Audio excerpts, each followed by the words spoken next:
Hello friends, நீங்க பார்த்துட்டு இருக்கிறது லவுடலி டெக் சேனல். நான் சுகுமார்.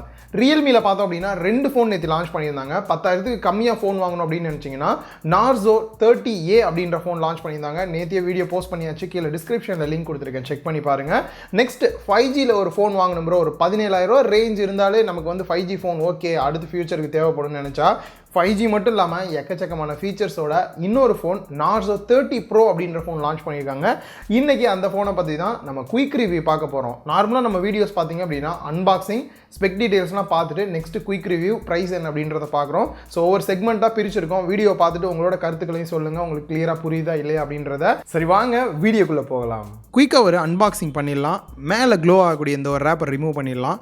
Narzo அப்படின்றத எப்பயும் போல் பெருசாக போட்டுட்டு நல்லா ப்ளூ கலர், நமக்கு பிடிச்ச கலர் நேத்தியே சொல்லியிருந்தேன். அண்ட் Narzo 30 Pro ஒரு 5G ஃபோன் அப்படின்றதையும் மென்ஷன் பண்ணியிருக்காங்க. பேக் சைடில் இதில் இருக்கக்கூடிய ஹைலைட்டான ஃபீச்சர்ஸ்லாம் என்ன இருக்குது அப்படின்றதையுமே கிளியராக மென்ஷன் பண்ணியிருக்காங்க. இப்போது பாக்ஸை கட் பண்ணிவிட்டு அப்படியே வந்து ஓப்பன் பண்ணலாம். உள்ளே எடுத்தோடனே ஒரு குட்டி பாக்ஸ், அதை ஓப்பன் பண்ணோம் அப்படின்னா உள்ள யூசர் மேனுவல் கொடுத்துருக்காங்க. ப்ரொடெக்டிவ் கேஸ் வந்து பாக்ஸ்லேயே வந்து கொடுத்துருக்காங்க. நெக்ஸ்ட்டு மொபைல், மேலே இருக்கக்கூடிய இந்த ஒரு ரேப்பர் ரிமூவ் பண்ணிடலாம். அண்ட் பேக் சைடில் இருக்கக்கூடிய இந்த ஒரு ஸ்டிக்கரையும் ரிமூவ் பண்ணிடலாம். மொபைலை ஆன் பண்ணிவிட்டு கேஸ் போட்டு பார்க்கலாம் எந்த அளவுக்கு ஃபிட்டாக இருக்குது அப்படின்னு சொல்லிட்டு.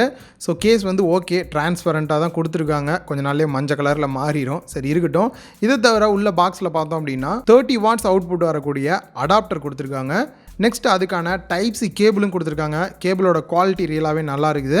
அண்ட் சிம் எஜெக்டட் டூல் பாக்ஸில் வருது. குயிக்காக இந்த மொபைலோட ஸ்பெக் டீடைல்ஸ்லாம் பார்த்துடலாம். ஃபஸ்ட்டு டிஸ்பிளேவை பொறுத்த வரைக்கும் 6.5 inch full HD plus LCD display கொடுத்துருக்காங்க. ஆஸ்பெக்ட் ரேஷியோவை பொறுத்த வரைக்கும் 20:9 வருது. Refresh rate 120 Hz refresh rate கொடுத்துருக்காங்க. பீக் பிரைட்னஸை பொறுத்த வரைக்கும் 600 nits இருக்குது. போர்ட்ஸ் அண்ட் பட்டன்ஸ் அப்படின்னு பார்க்கும்போது லெஃப்ட் சைடில் டியூவல் சிம் ஸ்லாட் கொடுத்துருக்காங்க. 2 சிம் கார்டு, அதுவும் ரெண்டுமே வந்து 5G சிம் கார்டு கூட நம்மளால் யூஸ் பண்ண முடியும். இல்லை ஒரு சிம் கார்டு ஒரு SD கார்டு யூஸ் பண்ணலாம். SD கார்டை பொறுத்த வரைக்கும் எக்ஸ்டெண்டபிளாக 256 GB வரைக்கும் நம்மளால் யூஸ் பண்ண முடியும். லெஃப்ட் சைட் பாட்டமில் வால்யூம் ராக்கர் கீ கொடுத்துருக்காங்க. ரைட் சைடில் பவர் பட்டனே ஃபிங்கர் பிரிண்ட் ஸ்கேனராக ஒர்க் ஆகிற மாதிரி கொடுத்துருக்காங்க. டாப்பில் நாய்ஸ் கேன்சலேஷன் மைக் கொடுத்துருக்காங்க. பாட்டமில் 3.5 audio jack, mic, type C port and ஸ்பீக்கர்கள் கொடுத்துருக்காங்க. இந்த மொபைலோட சார் வேல்யூ பார்க்கும்போது ஹெட்டுக்கு 1.188 வாட்ஸ் பர் கிலோகிராம் கொடுத்துருக்காங்க. பாடிக்கு 0.758 வாட்ஸ் பர் கிலோகிராம் கொடுத்துருக்காங்க. சார் வேல்யூ கரெக்டான லிமிட்குள்ளே தான் இருக்குது. கேமராஸ் அப்படின்னு பார்க்கும்போது front camera 16 megapixel, aperture value 2.1 வருது. ரியர் கேமரா அப்படின்னு பார்க்கும்போது 48 megapixel main camera, aperture value 1.8 வருது. 8 megapixel ultra wide angle எடுக்கிறதுக்கும் 2 மெகா பிக்சல் மேக்ரோ ஃபோட்டோஸ் எடுக்கிறதுக்கும் கொடுத்துருக்காங்க. சென்சார்ஸ் அப்படின்னு பார்க்கும்போது மோஸ்ட்லி எல்லா சென்சாருமே வந்து கொடுத்துட்டாங்க. 5000 mAh பேட்டரி கெப்பாசிட்டியும் 30 வாட்ஸ் ஃபாஸ்ட் சார்ஜிங் அடாப்டர் பாக்ஸ்லேயே கொடுத்துருக்காங்க. மீடியாடெக்கோட டைமென்சிட்டி 800U ப்ராசஸர் யூஸ் பண்ணியிருக்காங்க. இது ஒரு 7 nanometerல பில்ட் பண்ண ப்ராசஸர். அண்ட் ஜிபியை பொறுத்த வரைக்கும் மாலி G57ல ஓவராலாக பில்ட் பண்ணியிருக்காங்க. ரேம் வேரியன்ட் அப்படின்னு பார்க்கும்போது 6GB ரேம், 64GB இன்டர்னல் ஸ்டோரேஜும், 8GB ரேம், 128GB இன்டர்னல் ஸ்டோரேஜோட வருது. ஸோ ஸ்பெக் டீடைல்ஸ்லாம் பார்த்துருப்பீங்க. இந்த மாதிரி தான் டிவைட் பண்ணி தனித்தனியாக போஸ்ட் பண்ணலாம் அப்படின்ட்டு பிளான் பண்ணியிருக்கேன். நல்லா இருக்கான்றத சொல்லுங்கள். இப்போ பார்க்க போகிறது நம்ம குயிக் ரிவ்யூ அண்ட் என்னோட ஃபஸ்ட் இம்ப்ரெஷன் எந்த அளவுக்கு இருக்குது. ஒரு சில டெஸ்ட் என்னால் முடிஞ்ச அளவுக்கு பண்ணிவிட்டு உங்களுக்கு வந்து சீக்கிரமே ஃபீட்பேக் கொடுக்குறேன். இதில் ஃபஸ்ட்டு விஷயம் பார்த்தீங்கன்னா அதோட டிசைன் அப்படின்னு சொல்லலாம். 2 டிஃப்ரெண்ட் கலரில் கொடுத்துருக்காங்க. சாட் பிளாக் அண்ட் இன்னொன்று வந்து பிளேட் சில்வர் அப்படின்ற 2 டைப்பில் வந்து கொடுத்துருக்காங்க. இதில் பிளாக் கலர் தான் நம்ம ரிசீவ் பண்ணியிருக்கோம். இதில் டாப்பில் பார்த்தீங்க அப்படின்னா கிரேவாகவும் அப்படியே கொஞ்சம் கொஞ்சமாக வந்து பாட்டமில் வந்து பிளாக்காக இருக்கிற மாதிரி கொடுத்துருக்காங்க. பார்க்குறதுக்கு ஒரு கிளாஸ் மாதிரியே இருக்குது, கிளாஸ்டிக் மெட்டீரியல். பட் இது டோட்டலாக பிளாஸ்டிக் அப்படின்னே வந்து சொல்லலாம். பட் நல்லா இருக்குது, லுக் வைஸ் பார்க்குறதுக்கு ஒரு ப்ரீமியமான ஃபீல் கொடுக்குது அப்படின்னே சொல்லலாம். திக்னஸ் அப்படின்னு பார்க்கும்போது 9 mm திக்னஸ் கொடுத்துருக்காங்க. வெயிட் அப்படின்னு பார்த்தீங்கன்னா 194 கிராம் வெயிட் இருக்குது. கொஞ்சம் வெயிட்டாக இருக்கிற ஃபீல் இருக்குது அப்படின்னே வந்து சொல்லலாம். அதுக்கான ரீசன் கொஞ்சம் நல்ல மாசான ஒரு பேட்டரியும் கொடுத்துருக்கிறது தான். ஸோ இதை தவிர பெசல்ஸ் அப்படின்னு பார்க்கும்போது 3 சைடுமே நல்லா மினிமம் பெசல்ஸ் கொடுத்துருக்காங்க. பாட்டமில் தான் கொஞ்சம் அதிகமாக இருக்கிற ஃபீல் இருக்குது. பஞ்ச் ஹோல் டிஸ்பிளே கொடுத்துருக்காங்க. லேட்டஸ்ட் ட்ரெண்டுக்கு ஏற்ற மாதிரி தான் இருக்குது. 20:9 ஆஸ்பெக்ட் ரேஷியோ, நல்ல ஒரு லாங்கான டிஸ்பிளே ஃபீல் வந்து கொடுக்குது. சிங்கிள் ஹேண்டில் ஹோல்டு பண்ணி யூஸ் பண்ணுறதுக்குமே பார்த்தீங்க அப்படின்னா நல்ல ஒரு பெரிய டிஸ்பிளேக்கான ஃபீலும், யூஸ் பண்ணுறதுக்கு நல்ல கம்ஃபர்டபுளாகவும் இருக்குது சிங்கிள் ஹேண்டில் யூஸ் பண்ணுறதுக்கே. ஸோ நெக்ஸ்ட் பார்த்தோம் அப்படின்னா டிஸ்பிளே. ஸோ நேற்று பார்த்தீங்கன்னா ஒரு மூவி பார்த்தேன், கேம் கொஞ்சம் நேரம் விளாண்டேன். ஸோ கிட்டத்தட்ட 2 நாளாக யூஸ் பண்ணிட்டு இருக்கேன். டிஸ்பிளேயோட குவாலிட்டி அவுட்டோர்லேயும் சரி இன்டோர்லேயும் சரி ரொம்பவே நல்லா இருக்குன்னு சொல்லலாம். 120 Hz ரிஃப்ரெஷ் ரேட்டிங் வந்து கொடுத்துருக்காங்க.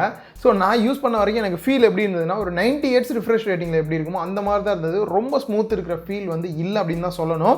ஸோ என்னோட இன்னும் ஃபீட்பேக் வந்துட்டு இன்னும் கொஞ்சம் யூஸ் பண்ணால் தான் தெரியும். சப்போஸ் யூஸ் பண்ணி எனக்கு அந்த அளவுக்கு வந்து சாட்டிஸ்ஃபை இல்லை அப்படின்ற பட்சத்தில் கண்டிப்பாக கம்யூனிட்டி டேப்பில் வந்து நான் போஸ்ட் பண்ண ட்ரை பண்ணுறேன். ஸோ ஓவராலாக டிஸ்பிளேயோட குவாலிட்டி, வீவிங் ஆங்கிள், கலர் கான்ட்ராஸ்ட்லாம் வந்து ரியலாகவே சூப்பராக இருக்குது அப்படின்னே சொல்லலாம். செக்யூரிட்டி அன்லாக் அப்படின்னு பார்க்கும்போது இந்த இடத்துல side mounted fingerprint scanner கொடுத்துருக்காங்க. நல்லாவே ஃபாஸ்ட்டாக இருக்குது. கூடயே பார்த்தீங்கன்னா ஃபேஸ் அன்லாக்குமே வந்து ஃப்ரண்ட் கேமரா யூஸ் பண்ணி பண்ண முடியுது. ரெண்டுமே பார்த்தீங்கன்னா நல்ல ஒரு ஃபாஸ்ட் அவுட்புட் தான் கொடுக்குது.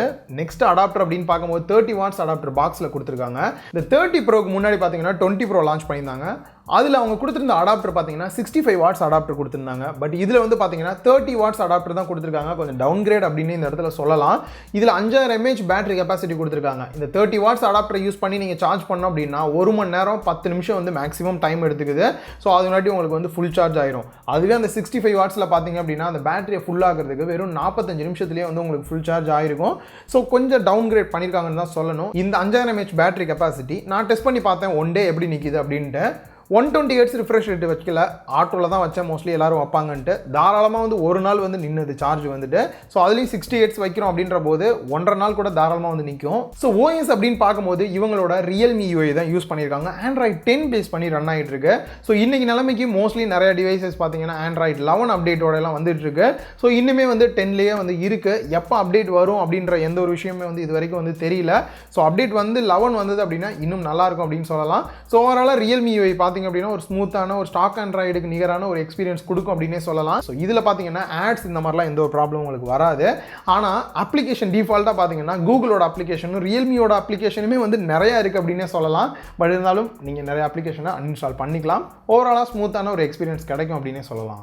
ஒரு சில கேமரா ஃபோட்டோஸ் நீங்கள் பார்க்கலாம். இது 16 மெகா பிக்சலில் எடுக்கப்பட்ட செல்ஃபி ஃபோட்டோஸ் ஒரு சிலது பாருங்கள். அண்ட் அதே போல் பேக் சைட் கேமரா 48 மெகா பிக்சலில் எடுக்கப்பட்ட ஒரு சில ஃபோட்டோஸ் இது. ஸோ ஓவராலாக பார்க்கும்போது ஃபோட்டோஸ் எல்லாமே நல்ல ஒரு அவுட்புட் தான் கொடுக்குது. அடுத்து ultra wide angle 8 mega pixel கொடுத்துருக்காங்க. ஆவரேஜான அவுட்புட் தான் கிடைக்குது. And 2 mega pixel macro camera கொடுத்துருக்காங்க. இது 10 பைசாவுக்கு பிரோஜனம் கிடையாது, சும்மான்னு சொல்லலாம். பர்ஃபார்மன்ஸ் எந்த அளவுக்கு இருக்குது, ஒரு 2 டேஸாக வந்துட்டு அப்பப்போ கேம் பிளே கூட நான் வந்து பண்ணி பார்த்தேன். இந்த ஒரு சாம்பிள் ஃபுட்டேஜில் நீங்கள் பார்த்தீங்க அப்படின்னாலே எந்த இடத்துலையும் ஒரு லேக் இருக்கிற ஃபீலே இல்லை. நீங்கள் கிராஃபிக்ஸ் கூட நல்ல ஒரு ஹை கிராஃபிக்ஸில் வச்சு கூட நீங்கள் வந்து ப்ளே பண்ணலாம். நான் கேம் அதிகமாக விளையாடுவேன் ப்ரோ, வாங்கலாமா அப்படின்னு கேட்டிங்கன்னா தாராளமாக இதை வந்து சூஸ் பண்ணலாம். ஸோ ரேம் வேரியன்ட் கூட பார்த்தீங்க அப்படின்னா இப்போ நம்ம யூஸ் பண்ணது வந்து 8GB ரேம் வேரியன்ட் யூஸ் பண்ணியிருக்கோம். இதுலேயே வந்து 6GB RAM variant. So 2 variant வந்து லான்ச் பண்ணியிருக்காங்க. ஸோ ஃபைனலாக இந்த ஃபோன் வாங்கலாமா, இதுக்கு ஆல்டர்னேட் இருக்குது, இந்த ப்ரைஸ் ரேஞ்சுக்கு இது ஓகேவா அப்படின்னு கேட்டிங்கன்னா நான் 2 டேஸாக யூஸ் பண்ணி பார்த்துட்ருக்கேன். ப்ளஸ் இந்த டிவைஸில் இருக்கக்கூடிய ஸ்பெக்கெல்லாம் வச்சு பார்க்கும்போது இந்த டிவைஸ் ஓகே அப்படின்னே சொல்லலாம். இந்த ப்ரைஸ் ரேஞ்சுக்கு ஒரு சில குறைகள் இருந்தாலும் கூட அதெல்லாம் வந்து இதில் இருக்கக்கூடிய நிறைகளை வச்சு பார்க்கும்போது பெருசாக தெரியல அப்படின்னு தான் சொல்லணும். இதுக்கு பதிலாக வேறு டிவைஸ் வாங்கலாமா அப்படின்னு கேட்டிங்கன்னா அதுக்கு முன்னாடி ஃபஸ்ட்டு ப்ரைஸை பார்த்துடலாம். 6GB RAM 64GB இன்டர்னல் ஸ்டோரேஜோட 17,000 ரூபா ப்ரைஸ் பண்ணியிருக்காங்க. அதுவே 8GB RAM 128GB இன்டர்னல் ஸ்டோரேஜோட 20,000 ரூபா ப்ரைஸ் பண்ணியிருக்காங்க. ஸோ இதுக்கு ஆல்டர்னேட்டாக ஒரு 5G ஃபோன் இவங்க இதுலேயே இருக்கா அப்படின்னு கேட்டிங்கன்னா இப்போ ரீசெண்டாக தான் Realme X7 வந்து லான்ச் பண்ணியிருந்தாங்க. கொஞ்சம் ரேம் வந்து கம்மியாகும், கேமராவில் உங்களுக்கு ஒரு நல்ல அப்கிரேட் கிடைக்கும், பேட்டரி கொஞ்சம் கம்மியாகும்.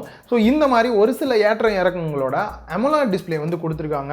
ஸோ நீங்கள் பார்க்கணும் அப்படின்னு நினச்சிங்கன்னா 6GB ரேம் வேரியண்ட்டோட உங்களுக்கு வந்து அதுவே 20,000 ரூபாய்க்கு இருக்குது. கொஞ்சம் கம்பேரிசன்லாம் பார்த்தீங்க அப்படின்னா ரெண்டில் எது சூஸ் பண்ணலாம் அப்படின்னு உங்களுக்கு ஒரு ஐடியா கிடைக்கும்.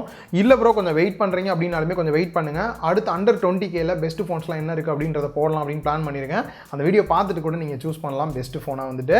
கீழே டிஸ்கிரிப்ஷனில் இந்த ப்ராடக்ட்கான லிங்க் கொடுத்துருக்கேன். ஸோ இன்னைக்கு வீடியோ உங்களுக்கு ஹானஸ்டான ஒரு ரிவ்யூ கொடுத்துருப்பேன், உங்களுக்கு ஹெல்ப்ஃபுல்லாக இருந்திருக்கும் அப்படின்னு நினைக்கிறேன். வீடியோ பிடிச்சிருந்தா லைக் பண்ணுங்கள், உங்கள் ஃப்ரெண்ட்ஸ் கூட ஷேர் பண்ணுங்கள். மறக்காமல் லவுடலி டெக் சேனலுக்கு உங்களோட சப்போர்ட்டை கொடுங்க.